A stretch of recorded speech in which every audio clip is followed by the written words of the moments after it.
Well, thank you, Addie. Wow. Now she made me sound good, so I better smarten up a little. All right.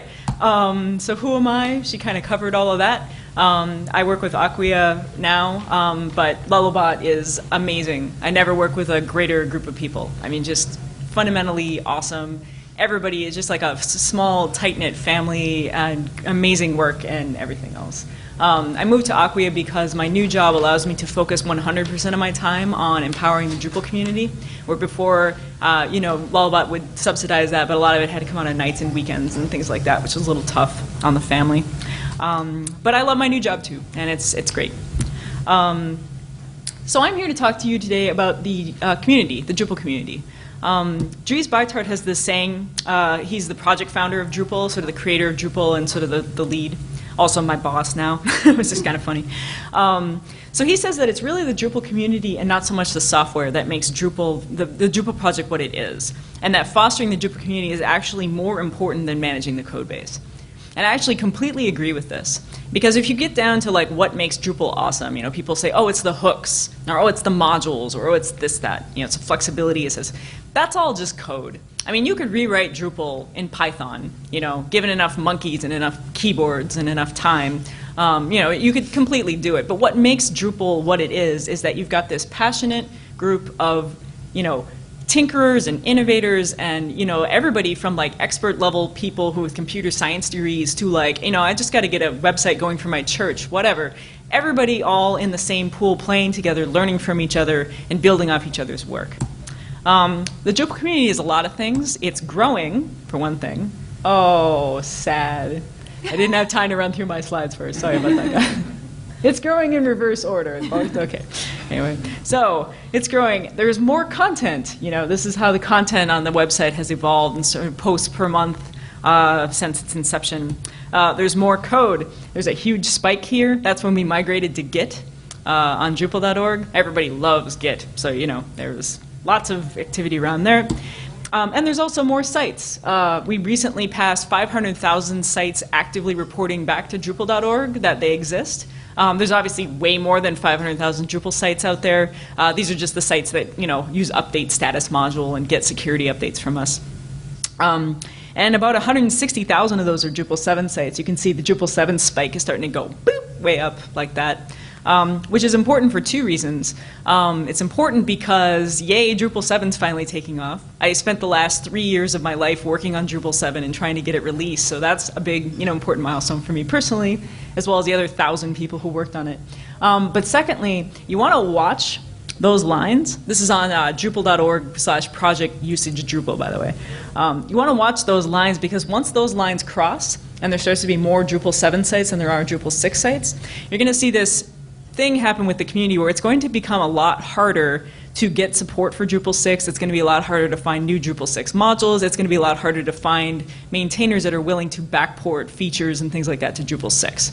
So if you're still on Drupal 6 right now, it's totally fine. You're fine on Drupal 6 until Drupal 8 comes out, which will be 2012, 2013, something like that. However, you want to make sure that when you're planning your upgrade paths and stuff like that, that you try and hit it before those lines cross, because once they cross, it's going to be like Drupal 6. Yeah, I remember that. That was crazy times, 2009, 2010. We were running around drunk all the time. I don't know. So that kind of stuff. So take a look at Drupal 7. It's definitely starting to take off in terms of adoption. A lot of the modules are ready, that kind of thing. There's a create module called Upgrade Status that you can install, which will outline, like, for your personal site, here's the readiness of all the Drupal 7 modules. Not to get too deep into this on a slide about community, just it comes up, and I figured, why not. Drupal community is also global. These are all of the local user groups that we have all around the world, even in Madagascar and Hawaii, all over the place. There's one here in New York City. There's probably one in your local area. If there's not, please feel free to start one. It's such an empowering feeling when you go in person to somebody and say the word Drupal and they don't think that you're speaking German. So that's pretty awesome. There's lots of different ways that the Drupal community interacts in meet space in real life. We have user group meetups. Some of them are, sort of like social, people with beer, out at restaurants, that kind of thing. Some of them have presentations. Some of them are more like just people on a couch talking to each other. It's a great way to sort of meet other people locally. Also get a job if you're ever looking for work, and that sort of thing. There's also Drupal camps. Those are all over the world as well. Drupal camps are sort of like a, they range anywhere from like, say, 75 to bad camp is going to be 1,300 people or something. So, like all of those different ranges. And they're more like regional or local events to sort of get everyone together. Kind of like a mini Drupal, con, which is the next thing. Drupal cons are where everybody goes. So those are the big international semi-yearly, I guess is the word, conferences, and you can see that they've grown over time. The first DrupalCon I ever went to was in 2006 in Vancouver, and there was 70 people there, I think. And at the last one, there was about 3,000, and that's only in 5 years, something like that. And the very first DrupalCon was like 25 people at a hotel in Amsterdam, or in Antwerp. So, the community has grown up quite a bit. The community is also evolving. We are finding new and better ways to solve our problems. We're finding new and better ways to band together and all this kind of stuff. I want to just cite one example of like how the Drupal project is sort of taking self-assessment, incorporating new changes and that sort of thing. So I want to talk a little bit about usability. So back in February 2008, we did usability testing on Drupal 6. It was like in a lab with the one-way glass and the whole thing, eye tracking, everything. And this had never been done on Drupal before, at least not that had ever been released to the development community. And I got to be in that room and I got to watch people like smashing their face against the table trying to figure Drupal out. And it was like an absolutely life-altering experience for me. Because you forget, right, when you use Drupal every day, you forget how hard it is for people who don't understand Drupal. And these are not stupid people. These were not like, hey, homeless guy, here's 20 bucks. Can you use our website? Not that homeless people are stupid, but you know what I mean. Like, these are web development professionals. These were people with WordPress experience, Dreamweaver experience. There were people when trying to figure out how blocks work started typing HTML into a form to make a block. I mean, it was just like these were not stupid people. They were just baffled by how to get around. And so we did all of this research and we've gathered up all of this data. Here were some of the problems that we found, among many. So we thought we were going to be usability testing, say, I don't know, modules and themes and taxonomy and things like that. And what we actually found is we were usability testing the Drupal interface itself and people just being lost and not able to complete even basic tasks. So we found some problems. For example, the create content process. The first thing that you're presented with in Drupal 6 is the choice between page and story. People think page means everything from the top left corner of the browser window to the bottom right corner of the browser window. Okay, what are you actually creating when you create a page? You're creating this tiny little bit of content in the middle. Like on Roger Ebert's site, it would have been the 5% little thing over here that you're actually creating, but that's not obvious to people. And story, that's something you tell your kids before bedtime, right? What is that? I don't know. And then when you figure out which of these choices that you want, both of these forms look exactly the same, by the way. There is no difference in the forms whatsoever. They both have a title and a body and then a million different options that you can pick from. We do things like stick the teaser splitter button at the top, and it's big and it's a button so it takes your eyes and it's like, oh, click me, kind of thing. And then we also put this menu setting there, which if you've ever expanded that field set is like 50 different options of all the places you could put it in the menu. Just kind of madness, silly things like that. And then finally at the bottom we have this dark pattern, if you will, called collapsed field sets, which means there's too much crap to put on the page and we can't design a good way to do it, so let's just smush it all down so that it's hidden and it doesn't look as bad. But the first thing that somebody coming to this forum is going to do is expand every single one of those things to see what's under there, and it's just going to be a big mess. We also had a huge problem with admin and front-end separation, right? So every other CMS in the entire universe has a concept of you're doing something on the admin or the back-end side, or this is the front-end side that your users are seeing. Like, it's amazing how many times, because Drupal people think that this is a feature. They like that it's seamless when you go from the front end to the back end of the front end of the back end. However, normal people who've used any other CMS product do not think that at all because they are totally confused. Is this what I'm seeing or is this what my users are seeing? They have no idea. There's no clear visual distinction that I've moved from one place to the other. And then our admin, I had all kinds of problems. So, you know, one of the first things, has anybody ever made a page without putting it in the menu? A Drupal like page content, yeah? What happens? It disappears. It goes away to the node orphanage somewhere. And it's like, because the page by default is not promoted to the front page, which is the only way to see anything on your site unless you go to the magical administer content page, which, you know, is fine. But the problem is that administer content page is at exactly the same visual, you know, importance as RSS publishing, which I have never in my life even clicked on, I don't think. You know, it's like how many things should show up in the RSS feed or whatever, that kind of thing. So it was really, really tough because people would make these kind of mistakes where they, you know, forget to put a page in a menu, and then they'd lose their page, and they'd think that Drupal ate their content, and they just get really frustrated. So we did a couple of things. One is sort of a grassroots usability team sprouted up over this research. You know, they saw this and they're like, you know what? I can do something about this. You know, here's an example of people, and these are not technical people. These are not developer people. These are people who have background in user experience design and information architecture, and you know, they've you know, read a few really good books, and they understand how to do visual hierarchy and that kind of stuff. So they sort of formed an ad hoc group, a working group on groups.drupal.org to sort of solve some of these problems. And then there was a top-down initiative started by Acquia as well, where they hired a couple of designers to tackle like the really big fundamental, like, you know, mismatch of the, you know, we've got a mental mismatch here where people come to Drupal, they can't even get around, let alone create content and stuff like that. How do we solve those problems? And so Mark Bolton and Lisa Reichel did a bunch of work, sort of wireframing out stuff, kicking it back and forth with the community, and coming up with a plan. And so here's what we did in Drupal 7. In Drupal 7, we added a bunch of new modules. One is called the toolbar at the top, which instead of, you know, having this one admin page with all of this stuff categorized by like category, you know, so you'd have RSS publishing in the same place as like content and comments in terms of your content management. We instead split the IA out by task. So you have things like users, or sorry, it's called people, but people, content, modules, things like that, the main tasks that you want to do on your website. And then we also added a little shortcut bar, so like, you know, the performance page that you want to click on like 18 times a day so you can hit the stupid clear cache button, you stick it in your shortcuts and it's there and you can just go there. And then we also added this contextual links module, which basically if you hover over a block or a node, you can hover and then click and go directly to the place in the admin panel you need to go, instead of saying, ah, crap, I made a typo in that block title, I have to go to administer site building, and then get there.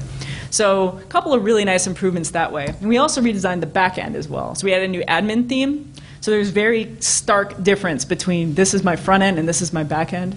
We also added a module called overlay, which will pop open the admin section and leave your other thing in the background. So if you're like me and you've got ADD kind of, and you're like reading this big flame war in your forum and you're like, oh, I need to ban that guy, you know, you can hover contextual links, edit him, switch into banned, click, and then you're back in your flame war exactly where you left off, which is really nice, right? Because before you have to, you know, go all the way to the admin section, and then all the threads are marked as red, and you have to figure out where you were in that flame war, and by now it's 300 more comments because it's about J-Lo, I don't know, but you know. So we tried to make that easy, so it was easy to get back into the context that you were in before you jumped out to the admin section. We renamed page and story to article and basic page, which is a little bit better. At least sets expectations that you're not going to get the whole thing.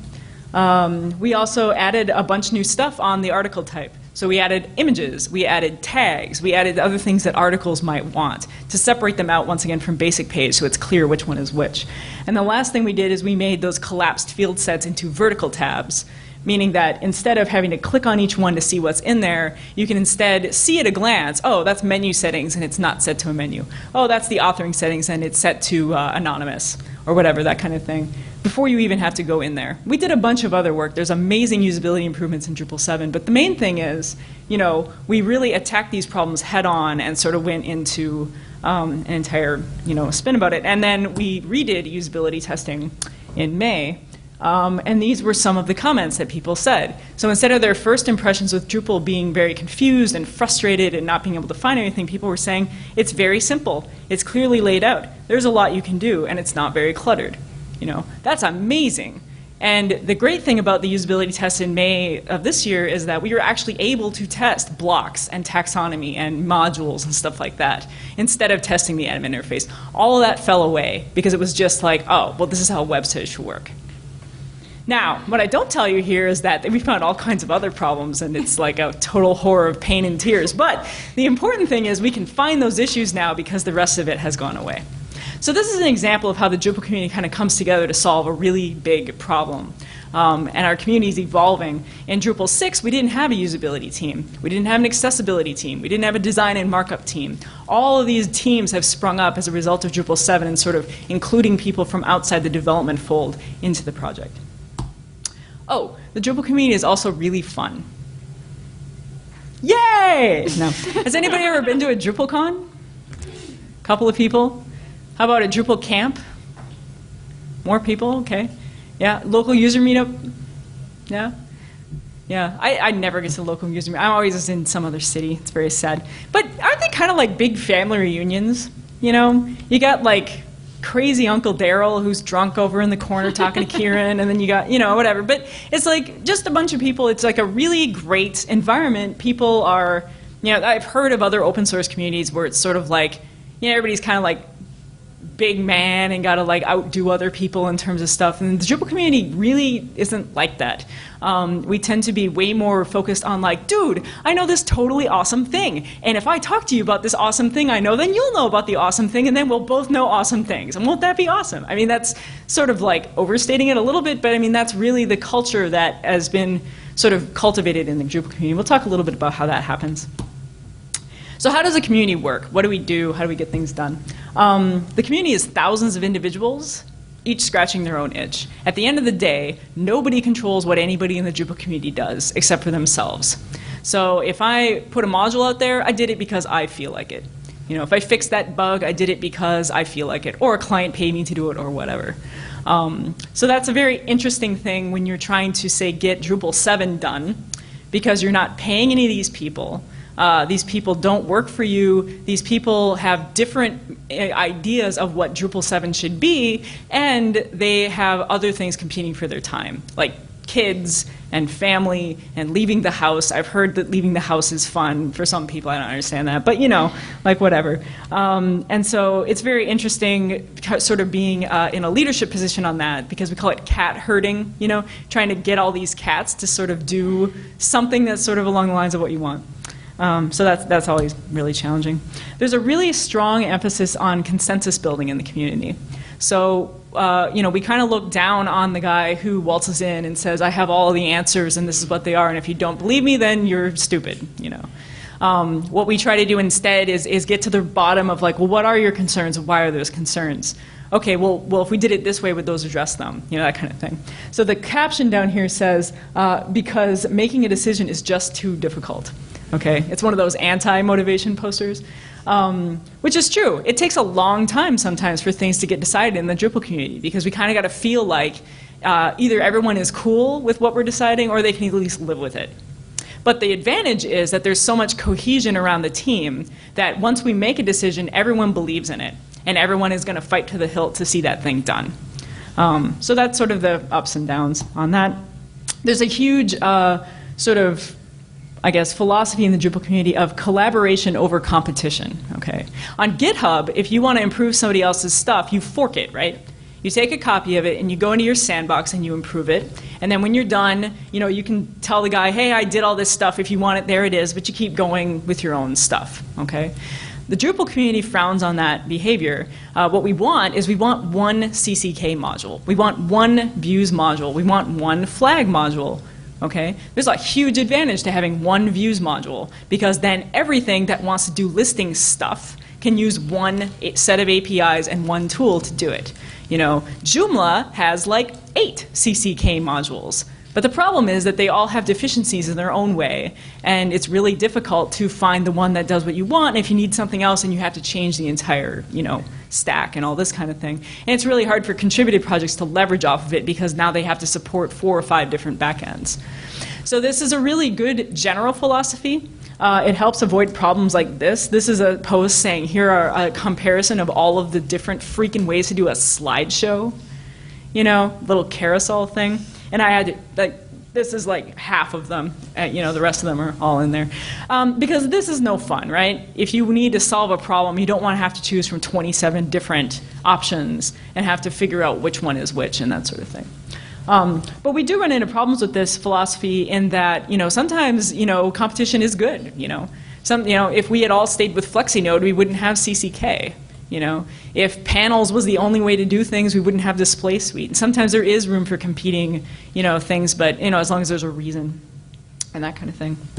I also want to talk about like what a contributor means. So, you know, like we talk about like collaboration or, you know, competition, this kind of thing. Contributors, a lot of people think that that means someone like me, you know, sort of like big and hairy and strapped over a, you know, laptop all the time, drinking Coke. I don't think of you as hairy. Well, yeah, I'm wearing jeans, so, you know, no, but a contributor is actually just someone who has these 3 traits, and that's it, okay? They see something and they say, well, that's dumb, okay? And then they say, oh, I want to see that thing fixed, and they also say that I can do something about it. Okay? If you have those 3 traits, then you can help power open source. And a lot of people think that I can do something about it means I can code, but that's not what that means at all. So, you know, with the usability work that we did, that involved all kinds of things. That involved people monkeying around with Photoshop and just coming up with different ideas. That involved people like sitting down with their, you know, parents or their, you know, brothers and sisters or you know, kids down at school or whatever, sitting them down in front of this thing and actually testing it out, reporting back on whether it worked or not. It involved a lot of evangelism work, like look at this cool stuff the Drupal's community is doing with its CMS. It involved a lot of design work, actual like laying out the thing. It involved theming work. It involved development. It involved project management. It involved the whole 9 yards in order to get this stuff done. And all of that, every single little piece of that led to things, great things happening. We call the Drupal community a do-ocracy, meaning that you know, nothing gets done unless somebody actually does it, which is kind of obvious, but you know, a lot of people, you know, kind of are like, why don't you guys fix this thing in Drupal that bugs me, you know? And it's kind of like, well, why haven't you? You know, like I'm a cat. I'm scratching my own itch over here, and if you want that thing fixed, then you know, please pony up something to, you know, push it in the right direction. Offer to test that thing, you know, like offer to clean out the rest of my issue queue so I don't have to like work on it myself and things like that. The other thing that with the do-ocracy model is that you know, the price of admission to becoming a major voice in the Drupal community is a lot of time, basically. This is free software. You can learn it by just reading the code or reading resources available online. But you know, you really start to improve your stature in the Drupal community the more that you do in the project. Whatever form that doing takes, it gives you a louder voice.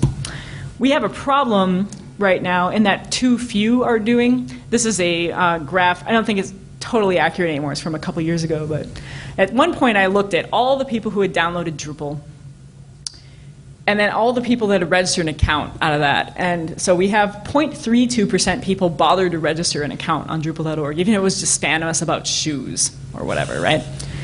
And then 0.05% of the total are the people who actually did something with that account, right? They posted an issue, they uploaded a patch, they made a module, they edited documentation, something like that. So we're talking about 0.05% of the Drupal community is out there making Drupal what it is, and the rest of us consume it.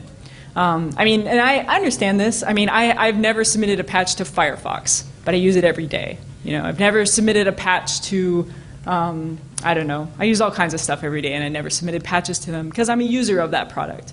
But there's so many of us in Drupal who are in there every day. We're solving problems. You know, the littlest thing, just like, you know, that thing you spent all day learning, barf it into a handbook page at least, or if nothing else, it's there for you the next time you run into the same problem. Would really be helpful. And the secret to Drupal success is to be one of those 0.05% of people.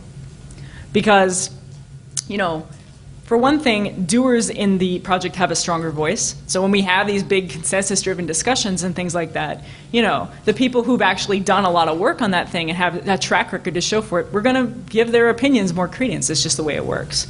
You know, that's not to say they're the only voice in the project, but they definitely have a stronger voice. So if you feel like Drupal's heading in a wrong path, the best thing that you can do is get involved and have it off that path. But the other thing is this has a number of practical benefits as well. I mean, when I'm in the middle of the IRC channel and people are asking for help, and I have exactly 7 minutes between phone calls to answer somebody's question in IRC, I'm going to go after the nickname that I recognize from the issue queue. And this isn't like, this isn't an elitism thing. It's just a time management thing. If there's 18 people asking for help and I know who 2 of them are, I'm going to help the people that I know. If I had all day to do nothing but answer support questions, I would answer everybody's question, but I don't. And so, if I see, and I should say too, there's not that many people that I'll get into stats later about how there's 1,000 contributors to Drupal 7, and that's true. But there's an incredibly long tail there. There's a lot of people that only gave 1 or 2 patches or something like that, but they get to put I'm a core developer on my resume, and they get to have visibility within the community of saying oh, that's someone who helped drive that project forward, and it's a big, big step. Who's driving this crazy train called Drupal? So in Drupal core, the governance structure, for lack of a better word, is sort of laid out like this. Dries Bytart is the Drupal project lead, and so he sort of mans everything. He can commit to any place in Drupal core, and then he appoints 1 branch maintainer per version. So Gabor Hoichi was the Drupal 6 maintainer, I'm the Drupal 7 maintainer, and Nat Catchpole is Drupal 8 maintainer. What that means is that we're primarily responsible for bug fixes, hashing things out with developers, that sort of thing. So most people, when they think of the governance structure of Drupal core, think about that, right? However, those people are slackers, okay? Because the people who actually do the work are hundreds of other people, okay? Really, the only thing core committers do is we'll chime in on issues where people are really deadlocked and can't come to consensus. We'll either make a call or we'll make some ridiculous idea that everyone's like, well, that's just stupid, and oh, we agree on something, okay, that kind of thing. So, but the people actually doing the work are just thousands of people from all over the world, just picking away on issues, getting them that much further in the queue and things like that. There's a file in core called maintainers.txt, and that file outlines all of sort of the subsystem leads, for lack of a better word. So here's who knows everything about the AJAX system, and here's who knows everything about poll module, or whatever the thing is. And these are great people to reach out to if you're interested in contributing to a particular spot in core, because they know everything about that thing, and they would love help. I mean, they would love nothing more than someone to say, I use shortcut module on Drupal 7, and it could be better, and here's some ideas I have about that. I mean, they love that kind of feedback.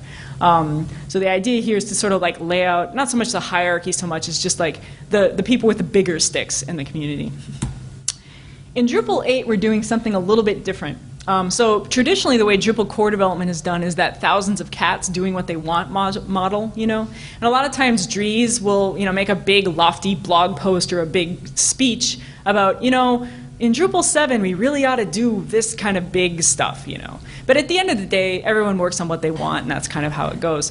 In Drupal 8, Dries has taken the approach of actually doing some top-down initiatives. So not so much top-down, I guess, but more like, I'm going to actually say, not only should we do this, but I'm going to appoint people to do this and give them, sort of a leadership or authority position in the project to sort of figure these things out and make them happen. So in Chicago, we announced these 5. Configuration management, which is getting things from dev to staged to live without poking your eyeballs out with a hot stick. That's kind of important. Web services, the idea of getting your data out of Drupal in multiple formats, XML, JSON, Atom, stuff like that. HTML5 initiative, making all of Drupal's default markup HTML5, CSS3, and responsive, and all those other nice buzzwords that Jeffrey Zellman just talked about.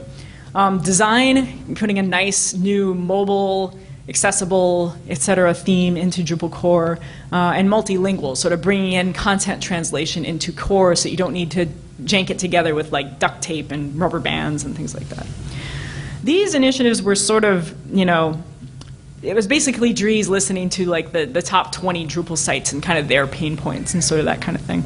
A lot of these are also community pain points, but then in London, Dries went and did a huge survey about, what does the community think should be Drupal 8 initiatives, and we came up with another list. Which is mobile, making mobile a top-level initiative, so we make sure something happens with that. WYSIWYG, making sure there's a WYSIWYG editor in Drupal core. Wow, I know, crazy, right? People are gonna be able to type text without knowing HTML. I am personally opposed to this general idea because I think that, whatever. Yes. So that's, so yes, it turns out people like to not have to remember strong tags. Who knew? Usability, asset management, meaning like managing your videos and audio and documents and stuff like that, and then a bunch of API improvements. There's a lot of we really emphasize usability in Drupal 7. A lot of people want to see us swing back in the other direction, really value the framework part of Drupal in Drupal 8. And so valuing things like performance, API clarity, unification, stuff like that. So this is a little bit different. We have yet to see how this will play out. But the idea is that, in the olden days, meaning last year, the way it works is there's 1,000 people working on core, and they're all pinging either Dries or me if they need final sign-off on something. And as you can imagine, it's a little hard to coordinate with 1,000 people.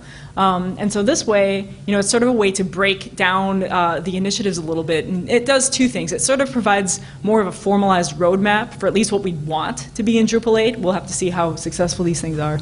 And two, it gives you a point person who's really dedicated to that area of focus. So if you're a front-end developer and you really think HTML5, that sounds great, I'd love to help with that, there's Jacine Rodriguez. Go ahead and talk to her, and she's got all kinds of things for you to work on.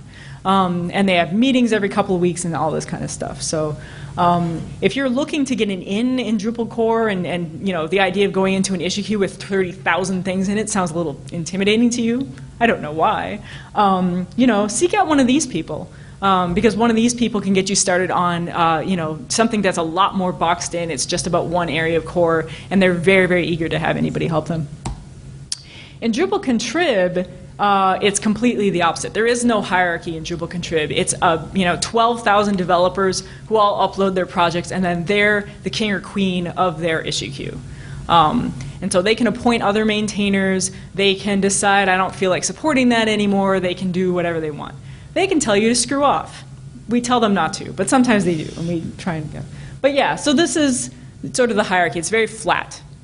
Within a project, someone like Moshe Weitzman as the maintainer of the Drush module, he can appoint co-maintainers, Mark Sonnenbaum, a couple of other people to say, I trust you that you know what you're doing enough to also make changes to this project. But in general, it's just, whatever people want to do. If you ever come across a project, by the way, that's abandoned and nobody's taking care of it, there is a process you can go through to take that over. If you Google for Drupal abandoned projects or something like that, you find it. And basically it amounts to go through the issue queue and see what you can do there, clean up things that are duplicate issues, review a patch or two if you can, that kind of thing. Post an issue to the issue queue that says, I would like to take over this project, or I think it says I would offer to be a co-maintainer or something like that. And then you wait 2 weeks, and if the guy doesn't respond, then you take over his project. And then, now you can be your own Drupal boss in the Drupal Contrib, repository. If you ever want to know who the maintainers of a project are, they're listed on the block on the right-hand side there. Drupal.org has a whole litany of people that are in charge of it. This is kind of a problem. It's sort of like if you want to work on anything with Drupal.org, you sort of have to find the chief, who's in charge of that. But at least it's documented, so that's good. This is all up in the How to Make Drupal.org Awesome guide. And then there's the Drupal Association. The way the Drupal Association works is we have a board of directors, which we are hopefully electing very soon in the next couple weeks. Who is informed by the advisory board, sort of made up of trusted community members. And they set policy and direction for the executive director, who then sort of makes sure all these various committees happen. So there's like a governance committee, an infrastructure committee, and an event committee, and blah, blah, blah. And then the people who actually work in those committees are staff or volunteers, or we sometimes hire contractors and things like that. The key thing with the Drupal Association, though, is they do not have any control at all over core or contrib whatsoever. They're there purely as a support organization. So the types of things the Drupal Association does is make sure DrupalCon happens. They make sure that the servers stay on. They handle GPL or license concerns, things like that. Stuff that we don't really want the community to have to worry about. But anything to do with the actual software development we leave firmly in the hands of our scrappy friends. In terms of changes, this is like how a bill becomes a law down here. In general, the first step is you talk about your idea. There's lots of different channels for talking about your idea. There's IRC, Twitter. There's various working groups. If you have a great idea for performance improvements, there's a performance group. A lot of people do a blog post syndicate Drupal Planet, preferably with the word crisis in it, because that apparently gets people to pay attention. I don't know. And then there's also like this concept of meta issues, which are in the issue queue. And generally the way it works is you sort of talk about it, try and see if other people think that your idea is a good one. If they do, you come to the issue queue, and that's where the action happens. So that's where people sort of go through and actually make a change from conception to deployment. We exchange ideas in the form of patches, and a patch file kind of looks like this, which looks like a bunch of gobbledygook, but it's really, really simple. Basically, that's the name of the file, so token.exampletokens.inc. Anything with a minus sign means remove that line, and anything with a plus sign means add that line. So if you were scared of Git, you could totally take any patch in the queue and just do this by hand, but Git just makes it easier because it just goes whoop, and it does it for you. So. But that's all a patch is. You hear people talking about patches like there's some kind of magical incantation of awesome powered winged unicorns that fart rainbows or whatever. But really, it's just a text file with some plus and minus signs. That's it. Here is what the issue process goes like in cartoon form, because everything is more fun with cartoons, right? Okay. So you start off and you have, say, Edwina the end user, okay? And she's really angry because she just hit a bug, okay? And so she's going to file a bug report in the issue queue. Whatever she was doing, she was trying to post something and expanded the collapsed field set too many times, and then it blew her browser up, or whatever her problem was. She posts a bug report. And that might actually be the only thing that Edwina the end user ever does. But if she makes a bug report that makes sense to other native English-speaking people, like for example, instead of it's broke, fix it, she actually lays out a set of steps to reproduce the bug and what she expected to happen instead and things like that. That is an incredibly valuable contribution. You would not believe the number of people who post it's broke, fix it kind of bug reports we can't do anything with. So that's fine. She goes away and she goes off to be angry sometime. And then Paula the programmer, she's also mad because she found the same bug. So she searches the issue queue and she says, oh, hey, look, I found Edwina's bug report. That's cool. So I'm a programmer, so I'm going to try and fix it. So she tries to fix it, and she posts a patch, and she marks the issue needs review. And this is the crazy thing about Drupal. Anybody can change these statuses, right? You can just say, this is a critical bug, and it's ready to be committed, and but we keep track of who does that, so don't. Anyway. So she tries to fix it, she uploads, needs review. Then we have Tatiana the tester, and she's a tester because she's got big Coke bottle glasses, right, so she can see the bugs. She thinks to herself, that code is the weirdest code I've ever seen in my whole life, but here, I'll post some feedback for you to make it better. So, your coding standards are wrong, here's like some stuff about, there's a better algorithm to use for this kind of thing, that sort of stuff. And then she marks it needs work.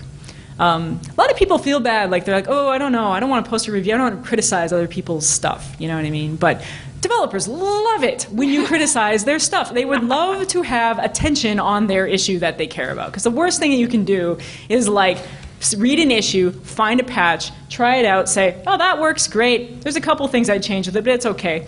All right, I solved my problem, time for lunch. Because that person never knew that anyone tried their patch, so they think nobody cares. Secondly, the maintainer certainly doesn't know that nobody tried that patch. So that patch is going to sit there in the issue queue until somebody goes through and actually goes through this process and talks to them. So a developer loves it when you criticize their code. Don't criticize them as a person. Criticize their code, because we want the code to be perfect. All right, so Tatiana needs work. So, Paula goes, oh, that's great feedback. All right, here's things, takes two, needs review. And now Wendy, the poor soul stuck on Windows XP, comes across it, And you know what she's going to say, right? Of course you do. She says it breaks in IE6. Right? And also mind your spelling. Because the only reason that she's in XP is because she's an author and she writes books, and so she needs that version of Microsoft Word that runs, so she knows proper spelling and punctuation. So she's going to mark it, needs work again. And then, one more time, needs review. And then Tatiana comes back and she's like, holy cow, this is great. Not only did it address all my feedback, but you cleaned up the grammar too. Well, that's perfect. And she marks it reviewed and tested. And then it gets escalated to the maintainer, one of those people we talked about before, who will go through their list of reviewed and tested, and then they'll, commit it or send it back for one final revision or that kind of thing.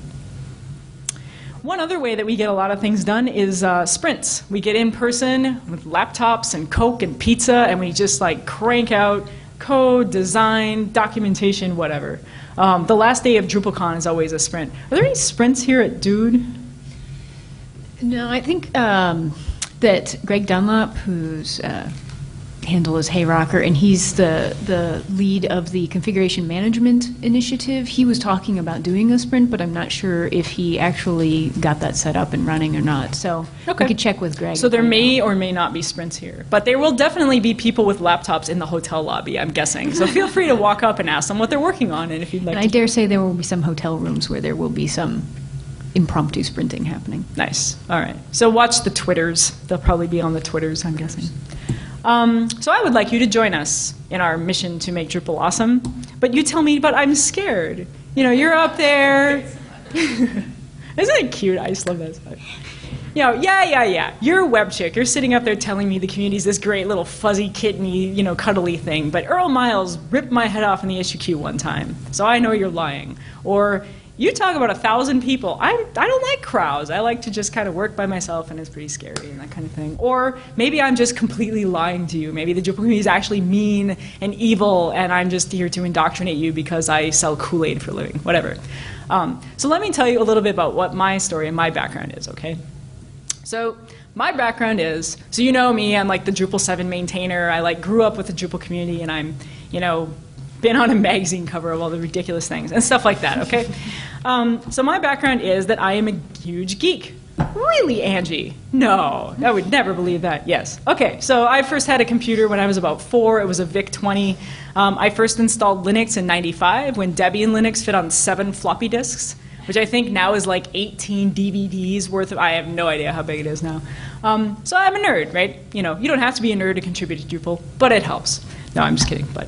I'm fiercely passionate about free software movement ever since learning its name. So ever since I learned about free software, which is in the mid-90s sometime, I was like, holy cow, this is amazing. This is all these smart people banding together to make this software that can be used for free by anybody in the world, including like government organizations, educational institutions. You know, like you fix a bug for yourself, you fix it for all of these other people. That's so cool. I was that guy, you know, / girl who was like in school and really obnoxious and like, you know, if you're going to teach us Oracle, you should teach us MySQL now, which now is the same thing, so that worked out. But you know, like, you know, but yeah, I was like totally like that person, right? I was the fierce open source advocate, and yet, okay. My first open source contribution, so the first time I actually gave something to the open source community, was Drupal, and that happened in 2005. Okay? So that's like a decade after I knew what open source was, I thought it was awesome, I was a developer, blah, blah, blah. I had like no excuses, but it took me that long because I had this perception that in order to contribute to open source, you had to be Einstein, right? You had to be like, really know what you're doing. I thought maybe sometime when I had 30 years of experience doing .NET accounting applications or some stupid thing that people do out of school, you know, that I would be able to contribute to open source. But not now, because I'm just a student, you know. There was this program called Google Summer of Code, which is the reason I'm here today. And that basically opened the door a tiny crack, because it was like, okay, well, if it's for students, then they must know we don't know everything yet, so maybe I'll try that. And it worked out, you know, because here I am today, talking in front of an audience at Do It With Drupal. It's pretty cool. So my goal is to make sure that that story is not anyone else's story ever again, okay? So if you love Drupal and you want to help out, I want to help you figure out a way that you can do it, because you can, trust me. When you get on this side of the how to contribute fence, it is amazing how much people do not know what the hell they're doing, okay? It is amazing. I mean, you've maybe heard of people like, you know, CHX is like this guy that just turns orange juice into patches. He's just an amazing coding machine, right? And then there's Sun, and he maintains like 35 contributed modules. And there's all these people. But you know what? I review their code, and their code isn't that great the first time around, or even the third time around. The way it works is that process that I just outlined in a cartoon form. It's everybody contributing the little bit that they know that helps make the software that much better. So here's a couple of simple ways to get started. How many people here have installed Drupal before? Great. So then you can help all of these people, because that is 54,000 people who cannot figure out how to get Drupal installed. Okay, I know. Because when you think about it, what do you need to know to install Drupal? Well, you need to know what a server is. You need to know what FTP or SSH is. You need to have a concept of what a database is. You need to know how to create that database. You need to know how to have a user assigned to that database with permissions. You need to know how to unzip a file. You need to know how to get that file contents onto that server. There's all these things that we just take for granted as web people. Is just like, yeah, whatever. You know, Drupal's hard. But I'm telling you, if you have gotten as far as getting Drupal installed, you officially know more than 54,000 other people. Congratulations, so you can help them. You know, and don't try and like take on the world. One support request a day. You know, just, you know, you're finishing up your lunch, somebody's asking a question, just answer it, you know. There's two things that you get out of that. One is you like, you know, oh, I helped somebody, that's so cool, I'm really excited about that. But the other thing is like, you start answering a bunch of questions on panels, for example. Suddenly, you're a panels expert, and your contact form starts going off with all of this work about like, oh, I have panels, can you do panels? I'll pay you $400 an hour, or whatever. Maybe not that much. I don't know. But you know, like that's how I ended up like, you know, getting out of Summer of Code intending to get a real job and instead accidentally becoming a freelance web consultant that was doing Drupal stuff because I would help people in the support forums and then I'd start getting odd jobs for like, you know, here's a couple $100 to do this thing, here's $2,000 to do this thing, and suddenly it was like, well, crap, I don't have time to go get a job because I'm making too much money doing the thing I love. Whoa, you know, so that's not a bad thing. All right, so how many people here know how to use views or CCK, organic groups, something like that? Okay, pretty much everybody. Good. Go and make progress on one issue per day. Don't try and close an issue, because we talked about that, right? That's a really long process. It's drawn out lots of people involved and stuff like that. Progress on one issue day. Find a support request that you can answer in the issue queue. Find a bug report that's a duplicate of another bug report and close it. You know, find a patch that needs review and review it. Find, you know, a little stupid typo in views and upload a fix for it. Whatever, that kind of thing. Because every time one of us does that, that means Earl Miles, the guy who writes views, can write views. That's great, you know? Let him do the stuff that only he can do, and the rest of us can sort of help in the, you know, burden of sort of issue queue farming. The other thing about this is a wonderful way to ingratiate yourself with module maintainers for the rest of your life. I mean, if you're in there every week and you're picking away at the bug queue and stuff like that so that Earl Miles doesn't have to, Earl Miles is going to know who you are real quick. There aren't a lot of people doing that, you know. And you know, if you need help or you need something else, it's a do-ocracy, right? It's the whole model of like, hey, you scratch my back, let me help scratch yours, you know. It's different per maintainer, and it's obviously different for different projects, but you know, this is a great way to sort of like not only get your contribution record up, but also sort of, you know, show the community, hey, I'm one of the 0.05%, look at me, you know. How many people had to learn something new in order to build their last website? If you don't, that's just a sad existence. I didn't ever want to like build websites I didn't learn something new, right? Okay, and you may have found the documentation lacking. That is to say, it could be non-existent. That sometimes happens too, right? So document it as you go, okay? Because you have to figure it out either way, right? Either way, your client is telling you, you need to solve this problem for me by Friday or whatever their demands are. You're going to have to figure it out anyway. Take notes as you figure it out. Pop it into the handbook, you know? It might not be right. You might have gotten critical facts wrong. That's fine. You know, like pop it into the handbook, post an issue in whichever the most appropriate queue is. Like I wrote documentation for, I think it was hook views data or something like that. Anyway, I had to figure out how to views enable a module. I'd never done it before, and so there was no hook documentation on how to do it. I wrote up what I thought was the right answer, put it in the issue queue, pinged Earl about it, and he's like, that's mostly right, but you missed this, this, and this. And it was like, okay, no problem, and I fixed it. And then I knew, so that my code was better, and all of a sudden I was helping Earl with documentation. And the big reason to do this is because 6 months later, I again had to views enable a module, and I could not remember how to do it. And I searched, and I was like, I remember writing that documentation. Thank you, past webchick. So that's a really good thing to do. On the handbook, anybody can edit any page. You just have to be logged in to do that, or you can add a child page. Whoops. Boop, down at the bottom there. You can also start with just 30 minutes a day. This is a coworker of mine, Jakob Suchi, and he came up with this great idea, which is like, let's just take 30 minutes. 30 minutes. Take a week, 30 minutes a day, see what you can get done. And it was amazing the kind of things that people got done in that time, you know. One person released a new version of his module in 30 minutes. One person, wrote up a report on a recent training that they'd done and some of the stuff that people found confusing about Drupal. One other person made a little cute logo for their local user group. Whatever. It doesn't matter what it is, but just a half an hour, get a chain of those things going. Make it a thing at work, like half-hour Fridays or something like that. Just get together with people and get it done. I would also say a big thing for getting involved in the community is to get on IRC. IRC, are any people on IRC right now? Yeah, that's not literally the second. Yeah, because you're paying attention. Because you should be paying attention right now. Yeah, I understand actually. IRC is very important. So yeah, most people are not on IRC because this protocol is developed in the friggin' 70s or something, but we still use it today because we're very classy that way. But IRC is where you sort of meet the people behind the project, in virtual form. Because the issue queues tend to be all business, right? It's this is a patch, here's a review, kind of getting stuff done. IRC is where you find out that Dave Reed has 2 cats that are super cute, and you find out about somebody's Transformers collection or whatever. I mean, we discuss serious business here as well, and it's important to sort of watch the flow of conversation and not start talking about your cats when we're right in the middle of hashing out some serious problem. But it's great. I mean, this is how you really meet the people behind Drupal. So there's 3 primary channels. Pound Drupal is just general chit-chat. So, I have a problem with a module, or I'm wondering if somebody knows of a solution to this, or that kind of thing. Drupal Contribute is where the people who actually, the 0.05%, they all hang out in here. And this is a great channel to even just lurk in if you're not going to contribute for a while. Just see what people are working on. Because here's where you find out about things months before they ever appear in the issue queue or on the project download page or something like this. This is where features was talked about before it was even a thing.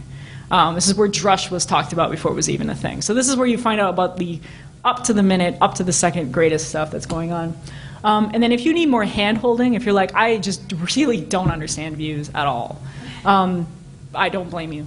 But you can go to the Drupal support channel, and that's for people who actually like giving support, and they're really nice, they're patient, all that kind of stuff. It's a little hit and miss when you find people in IRC, especially if you're on there in the middle of the night in North America, you don't always get, as much response. But, give it a shot. It's a really good way to meet the actual humans behind the project. We also have this thing we're doing called Core Office Hours, which is Tuesdays from 12 to 2 Eastern, and if you're a late night person, or Wednesdays from 12 to 2, basically 12 hours difference, so we can hit Australia and everything. And this is great. This is if you want to get started in Core, you don't know what to do, there's people who set aside those 2 hours to basically help you. It's what are you interested in? Do you need help getting a development environment set up? Would you like to start by just writing issue summaries for some of these things? They have lots of different entry points depending on what your skill levels are. There's also a URL, drupal.org/mentors, and these are people in the Drupal community who check the box that says, I like to mentor new contributors. So if you're looking for a friendly face in the myriad of, angry faces. No, I'm just kidding. Those are the people that you can reach out to, and they're on IRC a lot, and some of them take email requests, all this kind of stuff. So I wanted to leave off with where is the community off to next. So the next big things that are going to be happening for Drupal is, we're obviously working on Drupal 8 now. A lot of people freak out about that, oh my God, I'm still on Drupal 6 or Drupal 5 even. Why are you working on Drupal 8? But the reason we're working on Drupal 8 is because it takes a lot of time to do the kind of big ideas that we want to do. Drupal 7 took 3 years to get all that usability work done, to get the fields in core, to do all that kind of stuff. And so starting now ensures that by 2012, 2013, something like that, we'll have a really solid thing that's going to take Drupal to the next level. So don't worry, Drupal 8, it's fine, you don't need to worry about it. 6 is awesome, etc. We're also have done a huge initiative around unblocking people from making improvements to Drupal.org. So recently we've rolled out a bunch of improvements there. Anyone now can upload an image to Drupal.org and reference it. This is shocking to people. Apparently, people like to put pictures in their posts. I don't really understand this concept. I mean, I get ASCII art, sure, but pictures, So anyway, so this was a recent improvement. Now you can put pictures in your freaking post without being on the documentation team. Wow. Also, there's a little WYSIWYG, not a WYSIWYG editor, but a little toolbar helper thing, BU editors on Drupal.org, so you no longer have to type your lists by hand. You can just click a button and it'll do it for you. Because apparently people don't like typing HTML by hand either. You crazy people, I don't understand you, but like that. So a lot of work on that sort of stuff. The Drupal Association is currently undergoing its reboot system. By the end of the year, though, we should have a board of directors in place and a bunch of committees. So if you're interested more in like the governance side of things, and you're more interested in like, sort of the, things like event management, things like policy directions, stuff like that, then that would be a great place to help out with, because Drupal Association has money. They want to give it to good community causes, and they need people to help them organize that.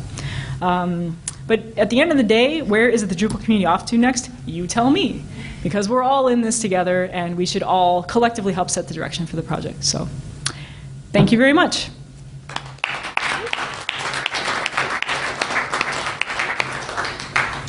Well, I know that we've had somewhat rocky access to the internet, so people may not have been able to tweet very much for questions and such like that.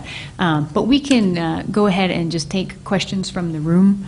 If you have a question, we do have a microphone in the center of the room if you want to stand up. If you don't want to, go ahead. If you do want to tweet something, because you don't actually want to raise your hand, you don't want to stand up in front of other people, you don't want them looking at you, feel free to go ahead and... faces at you? No. Yeah, because we're all going to go like, really?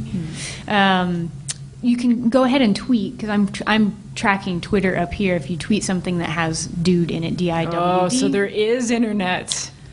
It is. It's actually gotten better, but I also do have my phone, which is on AT&T's crappy network.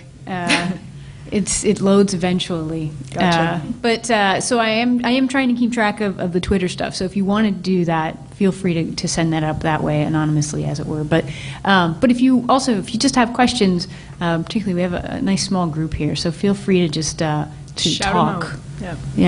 Yeah. Where can we read more about the usability testing that happened this year? And was there anything outstanding that came out of the retesting that happened this year? Sure. So there's, I don't have the URL memorized off the top of my head. Node 112, no, I'm just kidding. Yeah, so if you Google for UMN 2011 usability testing or something, I was back at the University of Minnesota again. And so there was a front page post that went up about it in like late May, early June, and then there's also a section in the handbook that lays out some stuff. So the main things that we found around this set of usability testing was actually pretty fascinating. So one of the biggest things that we found is the concept of blocks versus the concept of content versus the concept of views versus the concept of this, that, and the other thing makes no effing sense to people. To them, content on the sidebar and content in the main body are both content. And it's just content over there or content over there. So that sort of drew upon a need to put something eventually. This probably won't happen in Drupal 8. Maybe. We all have a bunch of doers in this room, so it could.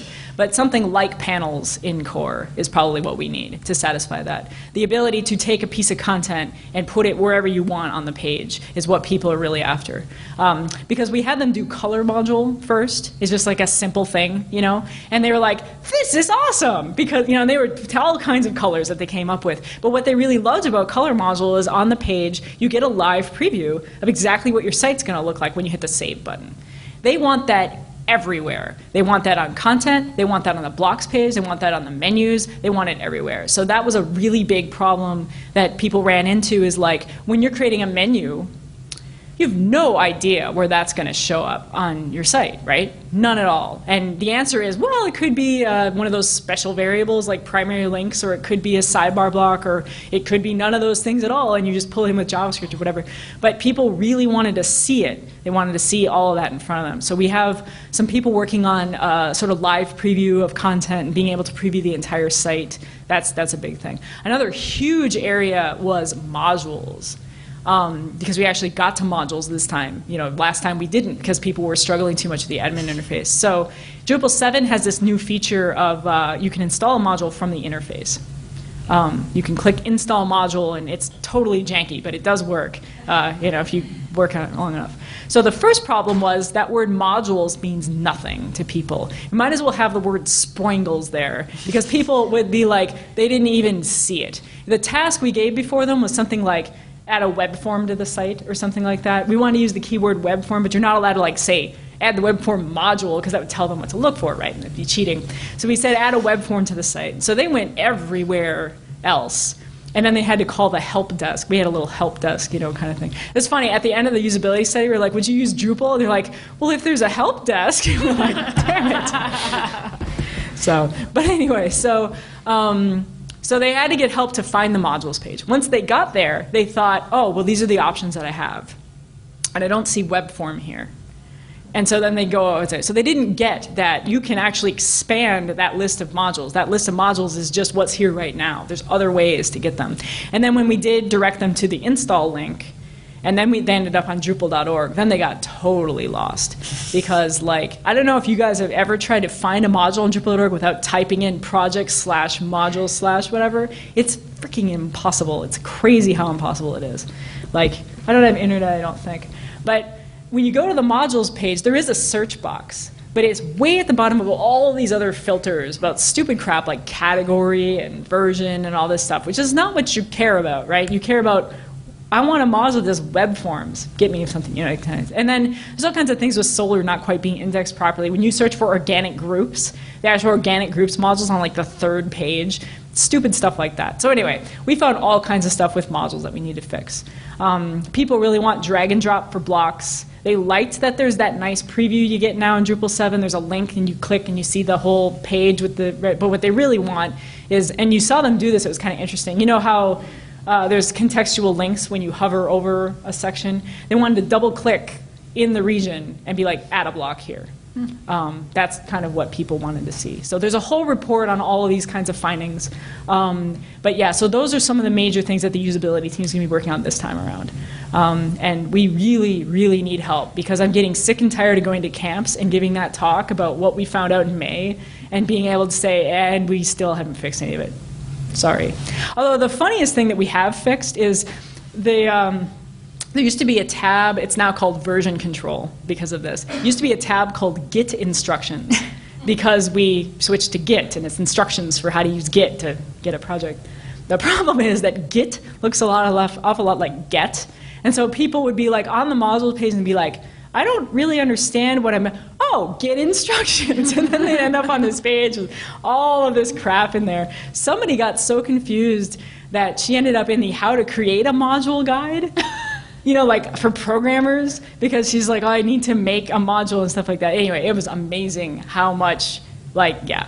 So there's videos of all of this stuff online. If you really want to see the 8 hours a day of painful torture that we all sat through in live, streaming video or whatever, it's all up there. But yeah, so we definitely have a lot of work to do. But the great news is that all of the usability work we did in Drupal 7 tested great. People can find their way around in the admin menu. There was no confusion about where they were on their site, nothing like that. One person did think you had to close the overlay every time to get in and out, but we think, that's fine. If given another, couple of minutes, they probably would have figured it out, that kind of thing. The overlay, by the way, is like the single most contentious thing we've ever done to Drupal ever. People hate that thing. I love it personally because I think people either hate it or love it. Yes, so it's a diametrically opposed thing. The overlay being that thing that when you click, it sort of pops up a modal and grays out your site in the background. In Drupal 7. In Drupal 7, yeah. So people either love it or they hate it. They hate it because it takes an extra couple of seconds for the page to pop up. They love it because they can see in context where they were at when they did stuff. So it's a module. You can turn it off if you don't want it. But so that was interesting. But yeah, so my basic takeaways from it were like +1 on everything we got done in Drupal 7, and we have a heck of a lot more work to do. So yeah, good question. Other things that people want to know about? Any other questions? Okay, wow. We have a flurry of hands. Okay, Rachel, and then you, and then you. Okay, I was wondering if you could go a little more in depth about documentation. You showed how you can just edit that one documentation page, but can you create top-level pages? And then who's responsible for moderating the documentation? Are there different people? And then just overall, can you edit documentation anywhere on Drupal.org? Yeah, great questions. Okay, so, all right. That was a lot of questions. Okay, no. So the way documentation works is, yes, anybody can add, I don't know about adding a top-level page. Probably. What you can add is there's several top-level pages, and I think you can easily add a second-level page to those books. You can add child pages That's what to I'm trying to existing say. pages. Yeah. But most of the documentation is child pages. There's There are very 7 few top-level Yeah. books, as it Yeah. were. There's only like everything's in a 7 book. top-level pages. Everything else is a child page. So I think from what you would define as a top-level page, yes, you can. Like, you can create a new section in the book by just creating a child page of that book's top level, and then you create a whole new section that's, like a sister to the others. Yep. So that, and then in terms of who reviews that stuff, nobody. You people in this room? Yeah. So you do. Yeah, that's right. That's the better answer. You people in this room. There are 2 documentation team leads. There is Addie used to be the documentation team lead, and we rightly pointed out that that is not too much work for one person. So now we have 2 people. It's still too much work for 2 people, too. But Jennifer Hodgson tends to focus more on API docs, so she takes care of the core documentation, the examples, and the code, that sort of stuff. Ariane Kachatourians kind of takes care of the community docs. But it's too much work for one person. It really does need to be a community-owned thing. And so what the documentation team is actively working on now is splitting the documentation off. So we're going to keep the handbook, but basically make that a wiki, which is what it is. But, make it more clearly denoted that that's what that is. This is community-owned documentation. Use at your own risk, but anybody can edit this, and it's great. And then they also want to create a more curated set of documentation that is going to be more tightly controlled by the actual documentation team, probably with elements of the Getting Started guide and some other stuff. That's like, this is the definitive Drupal documentation, and this is the community stuff. Right, which will be a smaller, more contained thing so that they can actually edit and moderate. There's just too much to edit and moderate with the current And the only pages you can't edit are pages that are locked down for some reason. So say, for example, the page on, I don't know, rules around the Git application process. No random Yahoo can just edit that because they could erase the whole thing and replace it with Viagra. Yeah, a lot of the policy pages are not editable. Policy pages. Because it's something that the community has agreed upon and defined the policy, and we don't want people just editing it to their own needs. Yeah, building consensus takes a long time. We don't want someone to just undo it, arbitrarily. So does that help answer your question? Okay, sweet. So then, yes. You recently wrote a post on groups at Drupal.org about encouraging people to adopt a novice issue. Yeah. So what makes an issue a novice issue? And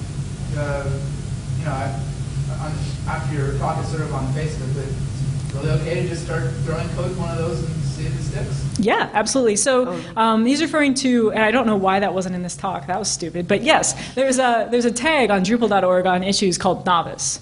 We have a little block in the dashboard that you can click on and get a list of all of the novice issues. And what novice issues are for is if it would take someone like me 5 minutes to fix something, we tag it as not that I'm so great. I just have been around a long time, and I review a lot of code. So if it's something simple that would take someone like me 5 minutes to fix, we file it and we tag it as novice. So things that go in there are things like there's a typo in this function, or rename all of these things to that thing instead, or upload a screenshot for this module, or whatever, just different things.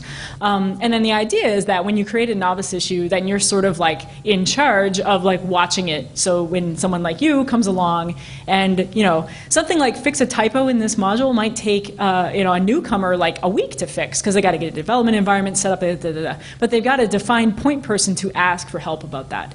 And so yeah, absolutely, that's what they're there for. Click on the link, find the novice issues. It's again on your dashboard on Drupal.org. Novice issues, and then there's like 300 or 400 of them right now. Either upload a patch to one that doesn't have one, or review someone else's patch and kind of see how that process works. But yeah, those are there as a mentoring exercise. Sometimes they get mistagged. I mean, sometimes something that takes chicks 5 minutes might take me like 6 hours. So I no, that's not. Rewrite the regex parsing of Drupal HTTP requests is not actually a novice issue, even though it's easy for you, But look through the list. There's a lot of variety there if you're looking for something simple to start with. And Drupal contribute anytime you have questions on anything like that. Come in IRC, talk to us. Yeah. I was just wondering where I do a lot of training for users to contribute content. Yeah. And it's almost like doing a usability study, especially when you hit that page. Yeah. And I could spend half an hour explaining a page. And over time, I've picked up a few tricks. Is there some place I can contribute this type of information? Yeah, I would say, so if you also do a lot of work with end users, training, stuff like that, training is invaluable for finding just dumb stuff in Drupal. I would say probably a place to start with that would be the usability group on groups.drupal.org, and just kind of post it as like, here are some notes from some training that I did, and probably what people could do then is say, oh, we're actually working on 3 of those, and they're over here, and they could point you at the place to go and look at that kind of stuff. I guess that's where I'd start. Otherwise, people also do that with like a blog post, and then point people at it, that kind of thing. But yeah, that kind of feedback is really invaluable because the really hardcore developers are not the same ones training end users typically, because they eat code for breakfast, and you don't want them talking to the people who are not developers. So yeah, having that sort of feedback coming in from the field or whatever is really, really valuable to the development team. And I would generally say groups.drupal.org is a great sort of entry place, because there's a lot of different, a lot of people think of groups.drupal.org mainly as like for my local user group stuff, but there's lots and lots and lots of topical groups, or like people who are focusing on particular, either like Drupal in education, like those kinds of things, or people who are focused on, WYSIWYG editors and all the different ways you can do it in Drupal and what's the best way to do it, or geolocation. Is like, there's topics like that. And so if there's things that you have feedback about or interest in that way, that's a way to find a group of people who are really focused on it, and you can get to know who are those people I need to be speaking with. And that's a place to put your ideas. And even if you don't put it in the right place from like day one, if you put it in a place like that, they can be like, oh, well, you know what, really, such and such group, or this kind of thing's going on in the community, and they're already sort of looking at this, go there. Like, they can help direct you to where you need to get to talk to the right people. But groups is great for that kind of a thing. Like, I have information about this topic, go find other people who are talking about that topic and start talking with them about it. Yep. And I think that's pretty much all we have for our time. I'm sorry. Okay. Well, I don't want to hold up lunch. Yes, it's pretty important. There is food. So anyway, thanks a lot, Angie. Sure, thank you. It was awesome. And I'm here all week, so if you have any questions. Drupalize.me